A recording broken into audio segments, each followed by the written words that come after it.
Hindi ko na dapat ipopost to eh, pero nakita ko tong video ni Boy Tapang na sobrang tapang eh. Sobrang tapang ngayon oh. Kita nyo naman, di ba? Galit na galit eh. So, inaawat siya ng security. Pero sobrang ano yun oh. Nagwawala eh oh. Sundan natin to kung ano nangyari dito. Ito ata yung naghiwalay sila ni Cherry White eh. So, konektado ata to. Panoorin natin guys. Ito po kasi yun eh. Pinagbintangan ako na nag-hack po daw ako ng Facebook. Nahinak ko daw po yung Facebook, which is nung isang gabi po, akala niya hinak ko yung Facebook niya, pero lahat po ng Facebook nag-log out. Yun naman pala eh, mukhang sablay ata si Boy Tapang dito. Kasi yung araw na to, ito yung nag-log out mga Facebook natin eh, pati Instagram tsaka Messenger.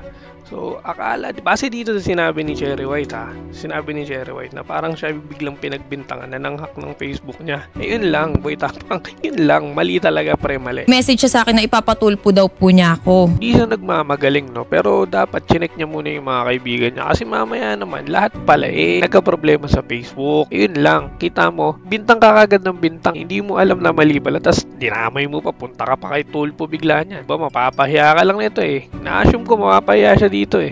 Nagsalita po siya ng mga kasiraan about sa akin. Katulad po ng walker ako, magulang ko po adik, may matanda daw po ako. Yun po yung mga sinabi niya sa akin. Eto, take ko dyan ha. Kung dati mong kasintahan to at nag-away kayo o nagkahiwalay kayo, wala kang karapatan ilabas yung mga ganun. Kung totoo man yun o hindi mo na dapat sabihin yun. Hindi na tama yun eh. Dapat yun, sinasama mo na sa hukay ang mga sikreto na yan. Tapos, kung may dadama yung magulang, hindi naman yan kasama sa away ninyo eh. Kung dinamay man ni Cherry White yung magulang mo, hindi mo din magugustuhan. So, tingin ko mali ito. Mali talaga to. Sorry, Boy Tapang. Puro katapang. Mali to.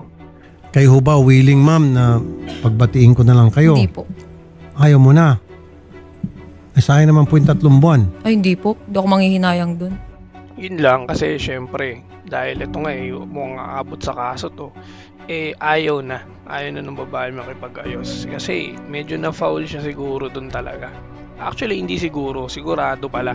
Sigurado siyang na-foul dun kasi yung parents niya dinamay niya. Kumbaga sinira na yung credibility niya eh. Diba? Sa social media pa nilabas. So yun ang problema dun. Malas lang lang talaga. Ganyan pala yung babaeng yan, may matanda. Kasi yung sinasabi niya pong matanda, tatay po ng anak ko yun. Kita nyo, di ba?